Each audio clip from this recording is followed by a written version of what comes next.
Hi everyone, and welcome to the Tuesdays maths lesson with Mr. West. And we're still focusing on statistics, and this lesson is going to involve looking at comparison, sum, and difference. So don't worry if it sounds a bit confusing, it's actually quite simple and straightforward.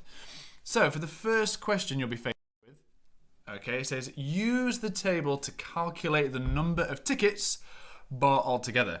So here you have a table and it says Monday's cinema ticket sale, and we have the films and then we have the tickets that were sold. Okay, and then it says sort the films in order from the most to the least popular.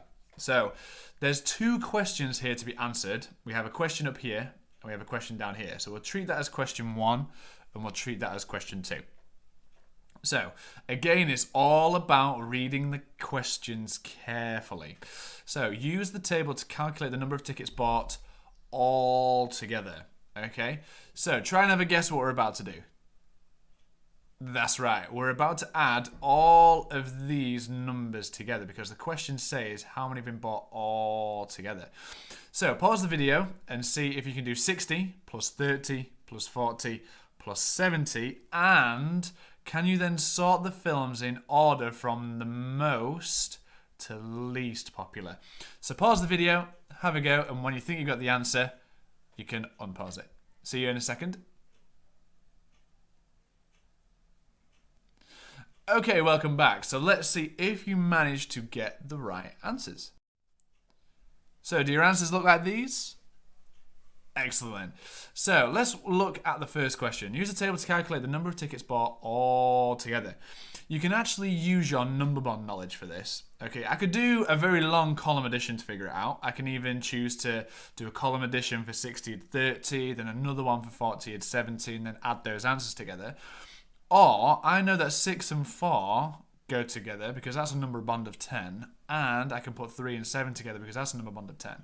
So if I'm adding 60 and 40, because it's 10 times bigger, 60 and 40 must equal 100, 30 and 70 must equal 100. So if I do 100 and 100, that would equal 200. Okay, so well done if you managed to get 200 for the first answer. And it says, sort the films in order from the most to the least popular. So again, this was about reading the question carefully because it was the most to the least. So did you begin with The Great Adventure, which has the most number of tickets sold? Then did you manage to put it to Attack of the Robots, which has 60 tickets sold? And then True Love, which has 40 tickets sold, and then Frostbite, which had 30 tickets sold. So well done if you managed to get those two questions correct. Moving on to the next question. So this is question 2, and it says complete the sentences below. So here, can you remember what type of chart this is? Excellent, that's right, it's a bar chart. Why is it a bar chart? Because they look like bars, okay? So here we have the average water intake during PE. So that's our title, okay? And then we've got millilitres here. So this is how many millilitres have been drank. And then we have the names. We've got Tom, Jess, Ali, and Faye. Okay, and it says, on average, Tom drinks millilitres more water than Ali. Then for the second one, it says, Jess drinks millilitres less water than Faye. So let's focus on the first question here. So on average, Tom drinks millilitres more water than Ali. So have a little careful think about this. So how many more millilitres does Tom drink compared to Ali? And for the second one, Jess drinks how many less millilitres than Faye? Okay, so have a go at this question, and when you think you've got the answer, come back to me and unpause the video. Okay, let's see if you managed to get the answers for question 2. All right, so both of the answers were 20 millilitres, but why? So this is what the question was asking us. We were actually trying to find out the difference between Tom and Ali and Jess and Faye. So how many millilitres more did Tom drink than Ali? Well, if I look at Tom here, it looks like Tom drank probably about 70 millilitres. Why do I think it's 70, do you think? That's right, it's in between 60 and 80. It's not quite 60 here, and it's not at the top. It's in between 60 and 80, and we know the number between 60 and 80, we're going up in 20s here. If we were to go up in 10s, what's between 60 and 80? Well, that's 70, okay? So 70 would be there. And then I need to have a look at Ali. It looks like Ali's the same as well. If I look really carefully, that's just in between 40 and 60. So what number's in between 40 and 60? Well, that's 50. What's the difference between 70 and 50? So you can either work out 70 take away 50, or you can think, well, what number do I need to add to 50 to equal 70?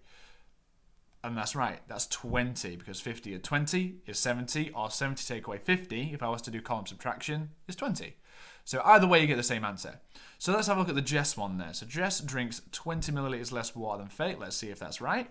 So Faye has drank 60 millilitres, Jess has drank 40 millilitres, and what's the difference between 60 and 40? How do I get from 40 to 60? Or what is 60 take away 40? That's right, 20. So well done. Let's move to question 3. So question 3 says, calculate the difference between the number of pears and apples grown.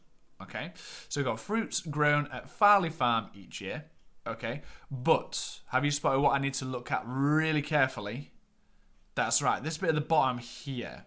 Okay, because what type of chart is this? That's right, it's a pictogram. It's pictures showing the representations. Okay, again, this one has 2 questions, because then at the bottom here it says, which 2 fruits total 55? Okay, but we'll come to that bit in a minute. Let's focus on the first bit. So it says, calculate the difference between the number of pears and apples grown. So I need to make sure I look at pears, and I need to make sure I look at apples. Don't need to bother with oranges and strawberries at the minute. So just these 2. So remember, a circle equals 10 fruits. So a complete circle equals 10 fruits. How many do you think half a circle is worth? That's right, it's worth 5 fruits. Because what is half of 10? What's 10 divided by 2? That's right, 10 divided by 2 is 5. So if I see a half circle, then I know that's worth 5. Because a full circle is 10, and if I half that, that's 5. So for pears, I technically have 10 and 5, which is 15. Okay, so I've got 15 pears, and how many apples? Well, I have 10, 20, 5. So I've got 25 apples. So to calculate the difference, remember, there's 2 ways. I could either work out, well, how do I get from 15 to 25? Or I could work out what is 25 take away 15. Okay, so I've given you a clue for that one. So work out question 1 here. For question 2, which 2 fruits total 55? So which out of these, when you add them together, equals 55? So if you think you've got the answer, okay, well, you need to work out the answer first. You need to pause the video to work out the answer. And when you think you've got the answer, unpause the video and let's see if you managed to get it right. Okay, let's see if you've managed to get the right answers. All right, I'll give you a bit of a clue for the first one, okay, because I said that this one was worth 25 and this one was worth 15. So could you calculate the difference between them 2? And if you managed to get 10, then well done, because I need to add 15 and 10 together to equal 25, or I could do 25 take away 15, which still equals 10. So it doesn't matter which way you do it, whichever works best for you. And then the bottom one here, which 2 fruits total 55? Total means when I add them together, that they equal 55. And for that one, it was oranges and apples, because I have 10, 20, 30 oranges, and I have 25 apples. And what is 30 add 25? 55. Well done. That is the end of the PowerPoint. Okay, so have a go at your purple mash work, but remember yesterday's video on how to do it. So if you can answer the questions in the boxes, you can either use a text box or draw it in, or you can use the space below. Okay, so if you think you don't have enough room, you can use the space below to work it out. But if you can manage to put it in the box, then remember you can do a text box, or you can actually write the answers in. So have a go at all of the sheets. Remember, I never really go through any reasoning and problem solving because that's for you to figure out. Can you use the skills in your varied fluency, and can you adapt and use those into problem solving and reasoning by yourself? You get to be the maths expert. Okay, so good luck, have a crack, and hopefully you manage to smash it. And we'll see you in the next video.